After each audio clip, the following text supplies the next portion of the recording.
Alhamdulillahi Rabbil Alamin. Wabihi nasta'inu ala umuri dunya waddin.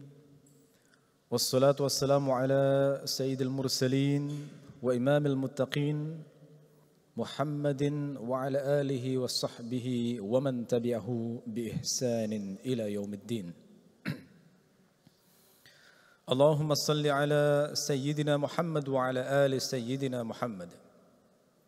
فيا أيها المسلمون أوصيكم ونفسي بتقوى الله لأن الله تعالى قد أوصانا به في كتابه الكريم وهو أصدق القائلين أعوذ بالله من الشيطان الرجيم بسم الله الرحمن الرحيم يا أيها الذين آمنوا اتقوا الله حق تقاته ولا تموتن إلا وأنتم مسلمون أما بعد. Jamaah Jum'ah rahimakumullah. Sesungguhnya Allah itu mencintai pemimpin yang adil. Bahkan bisa kita katakan Allah itu sangat cinta dengan pemimpin yang adil. Salah satu bukti yang menunjukkan bahwa Allah itu sangat cinta kepada pemimpin yang adil adalah Allah berjanji melalui lisan Nabi Muhammad sallallahu alaihi wasallam bahwa nanti pada hari kiamat di saat manusia oleh Allah dikumpulkan di padang penghisapan yang dinamakan padang mahsyar. Kemudian matahari waktu itu didekatkan, sementara kondisi manusia dalam keadaan telanjang bulat, berdesak-desakan, bersusun paku. Matahari didekatkan sampai mereka berkeringat. Lalu keringat itu mengalir deras sehingga ada yang sampai pada mata kakinya, ada yang keringatnya sampai pada betisnya, ada yang sampai pinggangnya, ada yang sampai lehernya, bahkan ada yang tenggelam oleh keringatnya sendiri. Di hari penghisapan semacam ini, Allah memuliakan 7 golongan. Ada 7 golongan yang oleh Allah nanti akan diberi naungan, yang mana tidak ada naungan di hari itu selain naungan Allah. 7 golongan ini tidak kepanasan saat yang lainnya kepanasan. 7 golongan ini tidak berkeringat di saat yang lainnya berkeringat. 7 golongan ini merasakan kesejukan dan dimuliakan Allah, tidak seperti manusia-manusia yang lainnya. Nah, salah satu dari 7 golongan itu, bahkan Rasulullah menyebutnya dalam urutan yang pertama adalah imamun adil, pemimpin yang adil. Al-Bukhari meriwayatkan dalam sahihnya bahwa Rasulullah sallallahu alaihi wasallam bersabda, "Sab'atun yudhilluhumullahu yaumal qiyamah fi dhillihi yauma la dhilla illa dhilluh." Imamun adil. Ada 7 golongan yang akan dinaungi Allah pada hari kiamat. Di hari tidak ada naungan selain dari naungannya, kecuali yakni diantaranya adalah pemimpin yang adil. Jadi hadis ini memberikan petunjuk kepada kita bahwa pemimpin yang adil itu dicintai Allah, dimuliakan oleh Allah. Yang dimaksud dengan imam, kata para ulama, makna asalnya adalah imam a'zam di sini, pemimpin terbesar kaum muslimin. Akan tetapi ini juga mencakup semua pemimpin yang semakna dengan imam a'zam. Para ulama menjelaskan wa yultahaqu bihi kullu man lahu wilayah ka wilayatihi. Diserupakan dengan imam a'zam itu semua orang yang memiliki wewenang, otoritas, kepemimpinan. Yang menjadi pertanyaan sekarang, apa sebenarnya makna pemimpin yang adil itu. Apa sebenarnya tafsir dari pemimpin yang adil itu sehingga dia nanti berhak untuk dicintai oleh Allah dan berhak untuk dimuliakan Allah pada hari kiamat, mendapatkan naungan yang tidak ada naungan selain dari naungannya? Jawabannya adalah pemimpin yang adil itu adalah pemimpin yang takut kepada Allah. Kata kuncinya di situ. Pemimpin yang adil adalah pemimpin yang takut kepada Allah, yang khawatir betul Allah itu marah kepadanya, yang risau betul Allah itu murka kepadanya, sehingga hidupnya itu dihabiskan bagaimana caranya membuat Allah itu ridha. Nah, yang pemimpin semacam ini pasti akan berusaha mengikuti seluruh perintah dan aturan-aturan Allah dan menempatkan segala sesuatu pada tempatnya. Inilah tafsir terbaik terhadap pemimpin adil sebagaimana dikatakan oleh Ibnu Hajar Al-Asqalani dalam kitabnya Fathul Bari. Saya sampaikan ucapan beliau, wa ahsanu ma fussira bihil adil annahu alladhi yattabi'u amrallahi biwad'i kulli syai'in fi mawdi'ihi min ghairi ifratin wala tafrit. Tafsir terbaik terkait lafaz adil dalam hadis pemimpin adalah orang yang mengikuti perintah Allah dengan cara meletakkan segala sesuatu pada tempatnya, tidak melampaui batas dan tidak menyia-nyiakan. Ini dia ciri pemimpin yang adil. Selalu mengikuti perintah Allah, yang terbit karena ketakwaan, karena takut murka Allah. Pemimpin yang semacam ini akan selalu berusaha menjauhkan diri dari kezaliman. Makanya adil itu kadang dikontraposisikan dengan zalim. Keadilan kontraposisinya kezaliman. Adil lawannya adalah zalim. Karena orang yang adil itu akan bisa menempatkan segala sesuatu sesuai dengan tempatnya, seraya mengikuti perintah Allah, berusaha membebaskan dirinya dari segala jenis kezaliman. Karena kezaliman itu adalah sesuatu yang menjadi ujian terbesar bagi seseorang yang punya wewenang dan otoritas. Orang punya kekuasaan, orang punya wewenang, orang punya otoritas, itu ujian terbesarnya adalah zalim. Karena dia punya kekuasaan untuk melaksanakan seluruh keputusannya.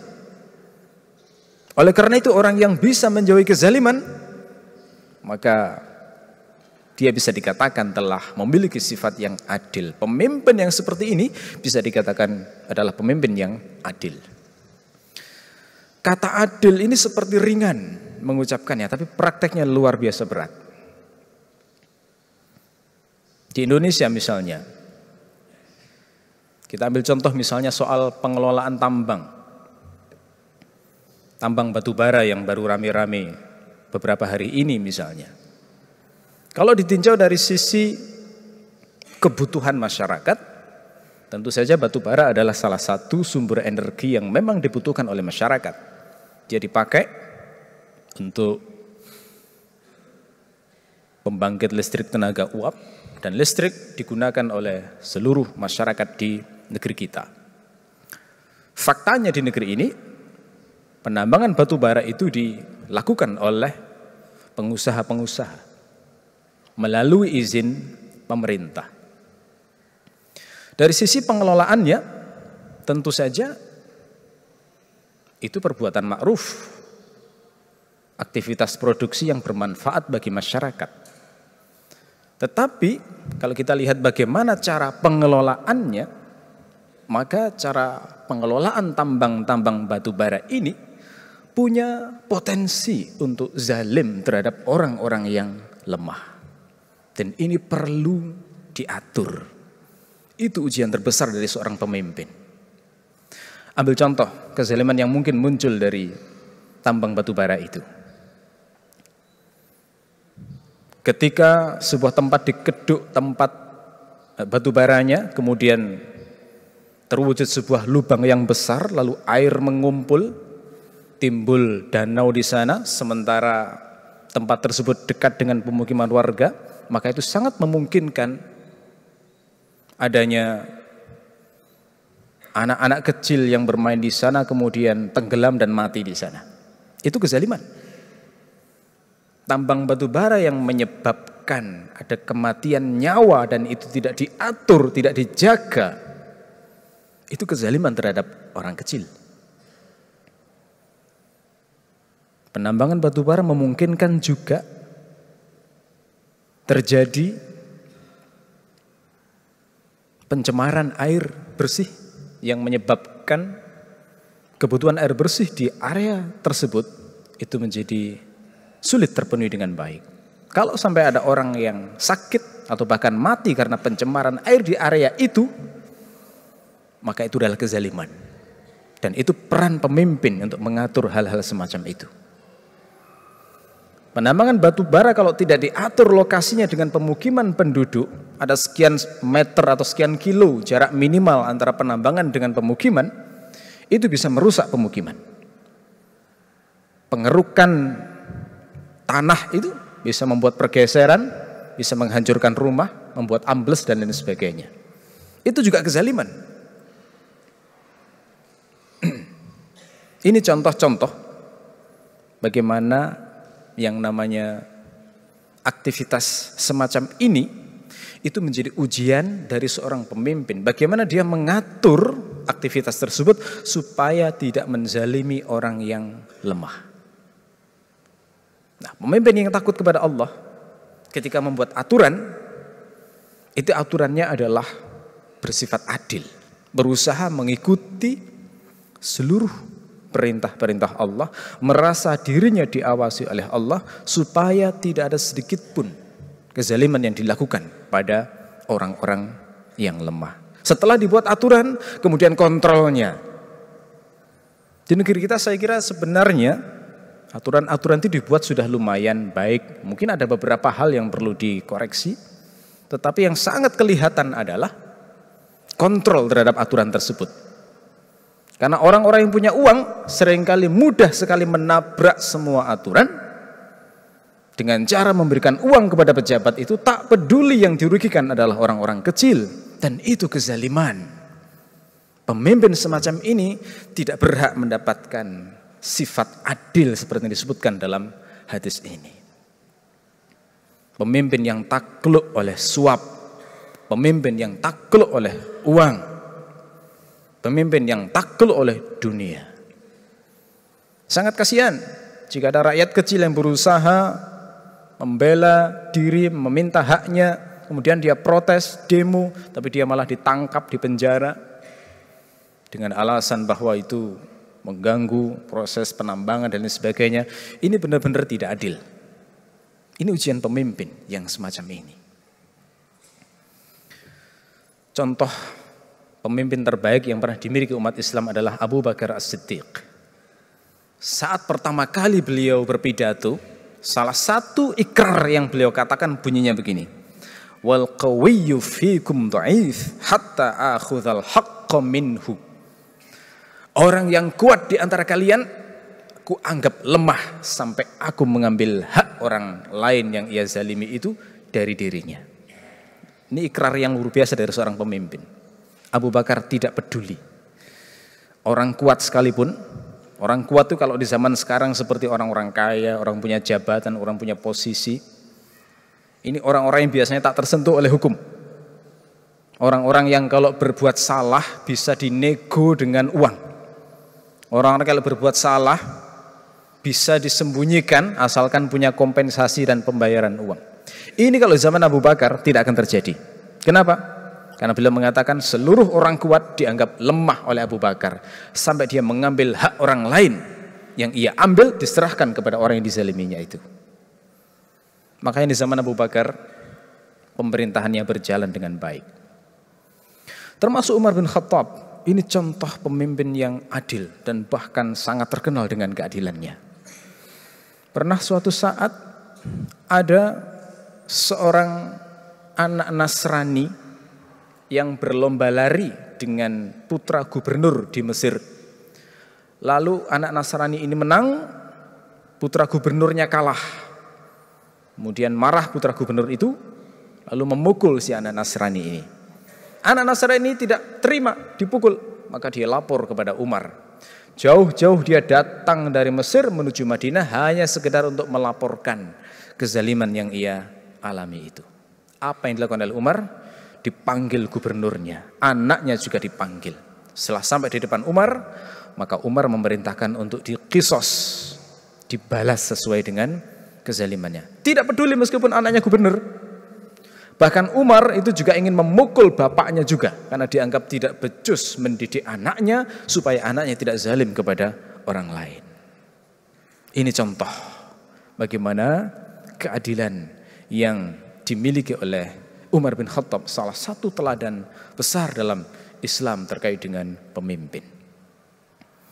Saking takutnya Umar bahwa dia tidak bisa menjadi seorang pemimpin adil, pernah Umar itu berkata begini, "Lau matat sakhlatun ala syati'il furat day'atan la khiftu an us'al anha." Seandainya ada seekor anak kambing kecil yang mati di tepi sungai Efrat secara sia-sia, maka pasti aku akan takut bahwa Allah akan menanyaiku karena kematian itu. Ini pikirannya seorang pemimpin yang adil. Hewan mati sia-sia aja takut menjadi penyebabnya masuk neraka. Kenapa? Karena hadis memang memberitahu orang bisa masuk neraka gara-gara hewan yang mati sia-sia. Gimana hadisnya? Rasul pernah menceritakan seorang wanita di zaman Bani Israel yang masuk neraka karena seekor kucing. Kenapa masuk neraka karena seekor kucing? Karena kucing itu diikat oleh wanita itu, kemudian dia keluar rumahnya berhari-hari, kucingnya akhirnya tidak bisa makan, tidak dikasih makan, dan tidak bisa mencari makanan sendiri, akhirnya mati sia-sia gara-gara perilaku wanita tersebut. Maka wanita itu masuk neraka gara-gara nyawa seekor kucing. Maka jangan pernah diremehkan. Kematian satu nyawa secara sia-sia itu bisa menjadi penyebab orang masuk neraka. Orang memelihara burung, kalau misalnya mati sia-sia, bisa masuk neraka gara-gara itu. Orang memelihara ikan di akuarium atau di kolam, kalau sampai mati karena sia-sia, bisa masuk neraka gara-gara itu. Umar saking bertakwanya pada Allah, seekor anak kambing yang mati sia-sia di tepi sungai, beliau sudah merasa itu akan ditanyakan oleh Allah, sehingga beliau berhati-hati betul jangan sampai di wilayah kekuasaannya ada orang yang mati secara sia-sia. Maka bayangkan siapa pemimpin yang hari ini bisa memiliki sifat semacam ini, yang takut sekali untuk menghilangkan nyawa orang secara sia-sia, secara tidak hak. Hari ini yang terjadi, orang dengan musuh politik sangat mudah sekali membunuh. Orang dianggap musuh politik, segala saja dibunuh atau diusahakan bagaimana caranya terbunuh secara zalim. Ini bukan tipe pemimpin yang adil, yang soleh yang diceritakan dalam hadis ini.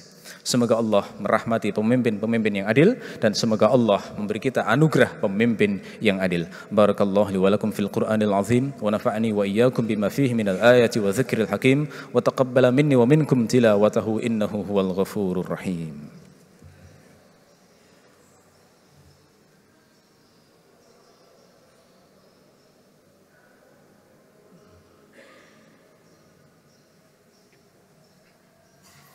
Alhamdulillahirabbil alamin, wassalatu wassalamu ala nabiyyina Muhammadin wa ala alihi washabbihi wa man tabi'ahu bi ihsanin ila yaumiddin. Allahumma shalli ala Muhammad wa ala ali Muhammad.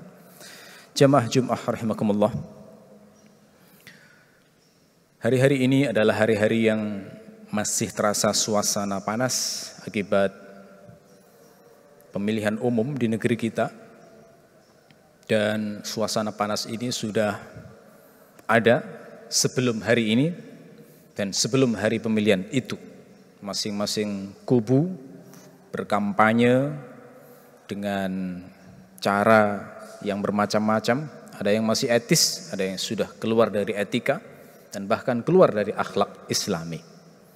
Saya menyerukan agar jangan sampai urusan perpindahan kekuasaan semacam ini membuat umat Islam terpecah belah. Itu haram. Berpecah belah di antara umat Islam itu adalah haram. Karena Allah melarang dalam Al-Quran dan di hadis juga dicela keras perpecahan itu. Allah berfirman, wa'tasimu bihablillah jami'an wa la tafarraqu. Berpeganglah kalian dengan tali Allah dan jangan berpecah belah. Tidak boleh bermusuhan atas dasar perbedaan pilihan.